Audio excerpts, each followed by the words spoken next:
C'est une matinée un peu particulière pour Pierrot et Pâques, car ce mardi, le don de sang est au programme. On y va les loulous.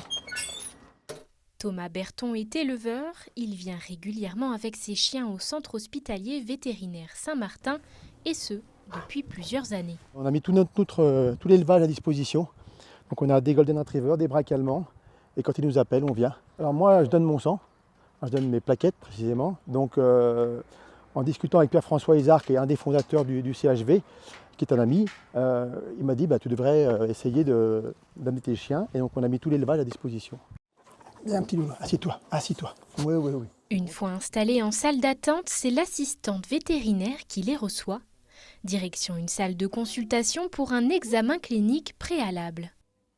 J'ausculte son cœur et après sa respiration pour s'assurer qu'il n'y ait pas d'anomalie à l'auscultation. La température de l'animal est relevée et un premier prélèvement de sang est effectué afin de déterminer son groupe sanguin et de dépister d'éventuelles maladies infectieuses. Donc la glycémie est dans les normes. Urée, créatinine, ça évalue les reins et c'est parfait. Tous les signaux sont au vert pour Pierrot. Il est maintenant temps pour lui de se faire sédater. Donc là, c'est la tranquillisation.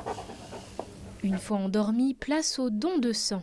Des interventions comme celle-ci, l'équipe vétérinaire du centre hospitalier en réalise toutes les 2 ou 3 semaines en fonction des besoins, car le sang ne se conserve pas au-delà de 20 jours. Destinée à sauver la vie d'un patient en état critique, cette action peut être également initiée par des particuliers sous certaines conditions. Il faut que ça soit un chien adulte, en bonne santé, qui soit à jour de ses vaccins et de ses vermifugations, qu'il ait un bilan sanguin normal, qui n'ait jamais reçu de transfusion sanguine, sinon son sang s'est sensibilisé, donc il ne peut pas être donneur, et idéalement qu'il fasse plus de 20 ou 25 kilos pour prendre le sang pour notre banque de sang.